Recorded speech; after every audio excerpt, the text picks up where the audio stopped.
What's up, everybody? It's Soren Baker, and today on Unique Access, we are joined by Caviar. Thank you for coming through, man. You know what it is. What's up, Soren? How you doing, brother? Honor and privilege, man. Haven't seen you in a minute. That's what's up, man. Good to see you again. So you've got so much history in the game and a lot going on right now, so we're going to get into a lot of all that. Yeah, let's get into it. So I first remember hearing from you, or hearing of you, mainly around the 96-ish era with the self-titled album. Yeah. With a lot of first LP, the Caviar LP, yeah. That's the first one. And Cocaine was on there a couple times, and that was my first real introduction to you as an artist. And I wanted to get from you, that was an independent release. Yeah. And how did you end up getting with Cocaine and getting that album together? Okay, that's a good question. Good question.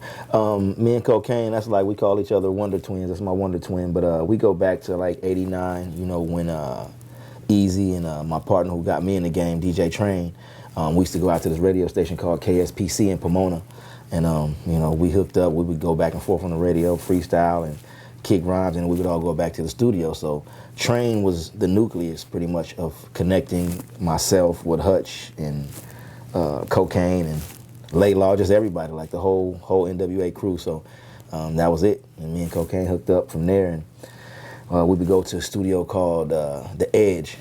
We work at The Edge a lot. That's where they did D.O.C. album. They did a lot of Bone Thugs, a lot of Eazy stuff there. And we would just vibe out and just cook up. And then, you know, we would save up to get our 2-inch reel, save up for that 2-inch. Then I started working on my first project, man. I would make these mixtapes. And I would ride around Compton. That's how I got my name, you know. I would ride around with these little tapes wrapped up like little kilos of cocaine with a razor blade on it. You had to bust that thing down so people would get those tapes. And it was called the Half a Bird mixtape. I started pushing those, and that led up to the first self-titled LP, which back then I worked with Battlecat. He did my first single. So shout out to Battlecat. He did the first single, and yeah. Well, let's, since you brought up a lot of interesting things, let's go back a little bit. How and why did you and DJ Train get so cool and end up doing stuff? Train was like the neighborhood hero, man. He was the first person I seen who had all that equipment, man. I just would be like, yo, like, what is this shit? Like, I was a little gangbanger coming in the crib to just, you know, hang out or drink a 40 or whatever. And sometimes I would pull up on my bike and I would see somebody, I don't know, it could be, you know, it could be Ren, or it might be Big Daddy Kane, or it might be just somebody that was like, what are they doing in Compton, in my hood? Like you know, of course Ren, but like I would see another artist that I would see on like, you know, MTV or something. I'm like, hey, that dude's on TV. So I knew that my homeboy was, you know, involved with a lot of special stuff, and he introduced me to the music game pretty much. He would take us to the celebrity theater, let us sneak in the back of the concerts and all that stuff, and that just sparked the whole thing, you know. So with Train, he was obviously integral in the beginning of what Ruthless had going on. So what would you say was his role or the main contributions you saw him actually doing with the camp? Oh, that's a good one too. Like behind the scenes, man, Train really, really was the guy.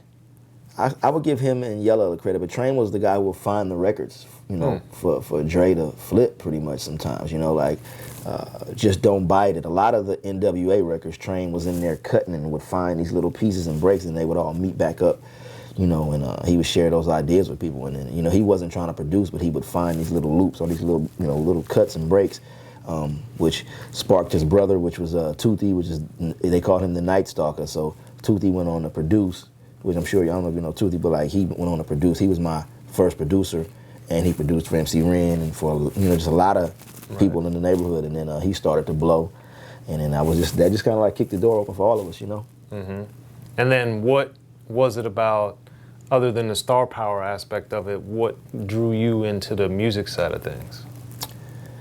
Oh, okay, that part, seeing Train come home from DJing, you know, with fucking suitcase full of bread. He's scratching and he's making 15, 20, 30,000, and here we are on the block and we're like selling records. I mean, we're out here selling rocks and he's getting into the record business. We were like, wait a minute, for myself, I was like, why am I running from the police and I'm taking all these chances? And I was like, you made that from scratch. And so I would call it that shit. I'm like, you in there making that money from that? So he'd be like, come here, little homie. So after tour, a lot of times after tour, I would be on my bike down the block and him and Eazy would pull up and he'd be like, hey, and I'm like, me?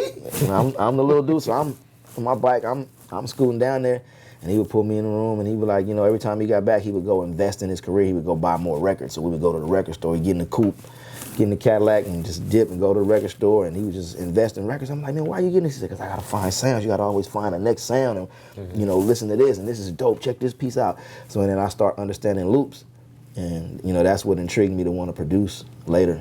But seeing him with all that money, and me selling rocks, it didn't equal up. I was like, okay, I'm gonna get into hip hop. I'm gonna do something. And then seeing someone that in your neighborhood become famous, it just does something.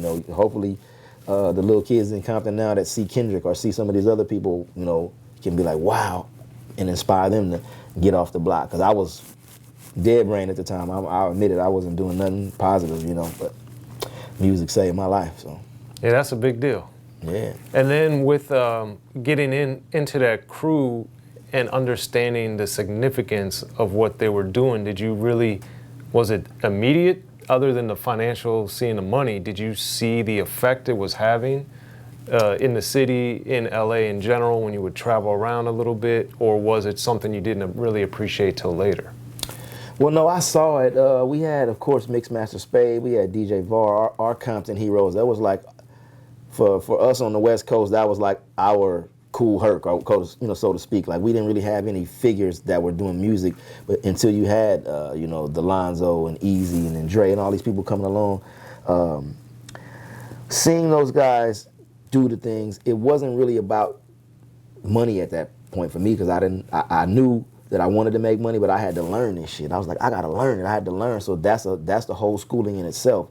Back to cocaine and back to all of us learning bars, learning how to really put records together.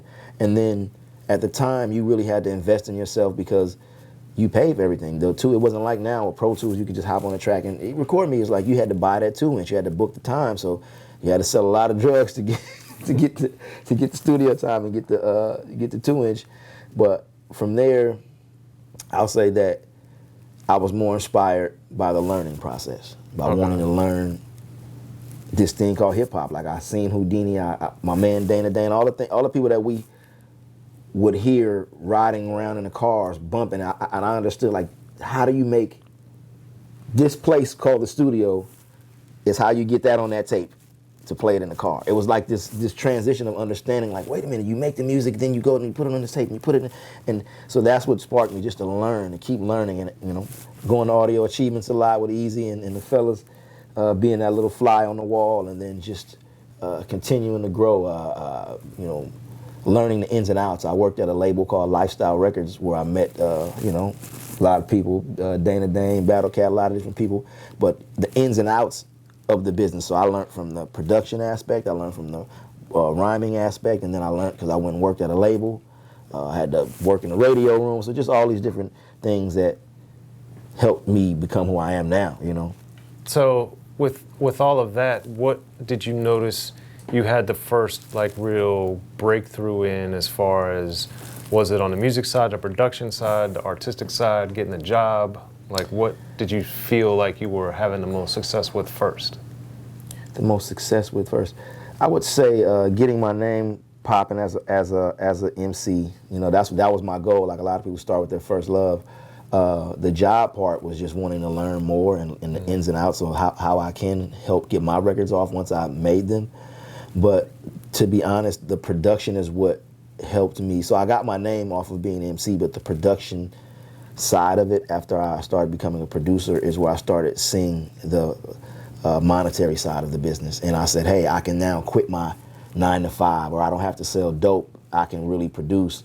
My first track, selling my first real beats to like the likes of Ice Cube and Mac 10 and all those guys, just being around that whole Hoo-Bangin camp in the beginning, and the Torture Chamber and all these different people, I was like, okay, I'm able to sell beats. Right. Beats started off, now you can get beats online for $50. My first beat, I was selling beats for $3,500, so I was like, what? I can make $3,500 off each track? I'm a producer now, and I you know, I got more inspired after that. I was like, okay, I'm gonna continue to make these beats, and then that's how I got my name. I started producing for the likes of J.O. Felony and different people like that, and you know, just getting my name up. We're gonna have to go back in a second, but since you brought up Mac 10, the one thing on the Paper Route album in particular, where you produced on it, you played keys on it, and you rapped on it. Yes. So that being said, that was one of those times early, from my noticing your name from credits and hearing you rap and everything, that I was very impressed at how versatile you were. So with the Paper Route album in particular, why do you think that you were able to showcase those 3 different skills on one album like that? That's another good question, man. Like, shout out to Mac 10, man. Somebody that believed in, you know, my talent, period, all around the board. So it was like, man, you can bust. That's Caviar. That's K Caviar. He can bust. I mean, hop on the song with us. Me, Exhibit, and Technique. Come hop on the song. Boom. Okay, damn. Oh shit, I forgot you got them beats. Damn, Cav, I need to get that beat, man. Do this joint. Call Cocaine. Come do this hook. We worked on spousal abuse, and then the Tights of Death with him and T-Boz. He's like, hey man, we working on this record. We want to flip the pistol grip pump. So you know, you got myself, you got Rashad in there, and it's like, hey, come on, let's cook up, and we vibed, and shit, he respected my talent, man. So shout out to Mac 10, man, for all the checks at Hoo-Bangin and all of the you know, support, man, for real. Yeah, because that really impressed me. I think Paper Route is a very underrated album in Mac 10's discography, but I also think that was one of those times where I was like, whoa, you know, this dude Caviar, he's doing a lot of different things all at the same time and getting in with these bigger dudes. But now to go back again with Battlecat, who I think is an extremely underrated figure, period, but especially for what he brought to the West Coast. What did you notice? Because by the time you were working with him, he was, you know, already been accomplished in a lot of ways. He'd already did, yeah. But he had already been like Domino, he'd already been K-Day, he'd already been, you know, producing a lot of big things. So for you, by the time you got with him, how was that different getting with him at that stage in his career versus you're seeing Ruthless kind of start taking off? So you're in the midst seeing that, whereas Battlecat was already established. Yeah, we got put together. Like, I went there to work for the label, but then once they recognized that I had talent, then I kind of like start getting into the studio side of things, and that's how I met like Dane and a few other people that. And you're referring to Lifestyle. Referring to Lifestyle Records, yeah. Make sure everybody knows. Like to Lifestyle Records. So that's how me and Battlecat, King Lou, all of us, you know, back then got together, and we were put together like almost like a super team. To be straight up, it was almost like to balance out and try to give Death Row some competition. So that's what they were building us for. So Battlecat was the Dr. Dre of that camp. And, you know, they were like, okay, we got to build this team. So we needed to find someone that can handle Snoop. We needed to find someone that can handle Corrupt. They called me, they would call out, you know, so it's like, yeah, you can freestyle, you can do this. We call Beefy, you can sing, you're going to get Nate Dogg. It's like one of those type of things. And getting with Cat at that time, he was on fire. He was still growing. He was learning his sound. The sound that he's coined now, that is his sound, I was watching him craft that at the time. I wasn't a producer at the time. I would dibble and dabble, mess around a little bit here and there. But when speaking of Battlecat, he gave me some of my first sounds. So, you know, getting sounds from someone like that, after I learned NP, he was like, you taking this serious? Okay, little homie, you. I'm like, yeah, man. And I'm being honest, I got tired of getting beats from producers, Cat included, and you know, you think you wrote your big hit to that record, and they be like, oh, I sold that beat. Right. You be like, oh shit, you sold it? Yo, that was... I was like, nah, no more. So I learned I'm not doing that no more. So I remember him coming in the studio. We were at the Blue Palm, and I was so excited, man. I had stayed in the house for a few weeks this summer, man. I learned how to work that MPC, man, and I went back up there with my chest out, man. Like, all right, hadn't sold one beat yet, but my chest was stuck out. I went in the room, and I was like, you know, big lump in my throat, and I pushed play, and I remember Battlecat looking around the room. He was like, everybody's looking around the room, and they was like, and I said, okay, I got a couple heads now, and they didn't know who made the beat. So it was Cat's, the kick and the clap, and I was in there cooking. Everybody's, who made that? Cat did it? I was like, no, I did that. I did that. And everybody's like, E-Mac, you know, King Lou, rest in peace. They was like, damn, that shit hard. So once I started I was demoing and getting the little homies to rap on the joints, and Cat was looking at me like, I see you. I see you, Caviar. I see what you're doing. And I was like, man, I'm going to keep doing this. So falling in love with the production, and the production has pretty much kept me in the game and got me more respect behind the scenes and got me in bigger doors. Be sure to check out the history of gangster rap by Soren Baker. He's official. History of Gangster Rap features exclusive interviews with Ice-T, Snoop Dogg, MC Ren, the D.O.C, and dozens of others. The History of Gangster Rap, a definitive look at how Los Angeles changed rap forever. In Los Angeles, the streets definitely set the tone of the hip-hop music. At 19, I got a $50,000 car. My whole angle always was, I'll be street, but I will always tell you the horrors that go along with this life. There will be penalties and casualties for just wearing the wrong color in somebody's neighborhood. And once gangster rap made it from the streets to the TV, the genre exploded. With Fab 5 on Young TV back with N.W.A. Yo MTV, it just catapulted us from being local heroes to national gangbang rappers. The History of Gangster Rap discusses it all from 1980 up till today. It's always gonna be shit happening in the streets. You know what I mean? So it's always gonna be something to talk about. The History of Gangster Rap in stores now.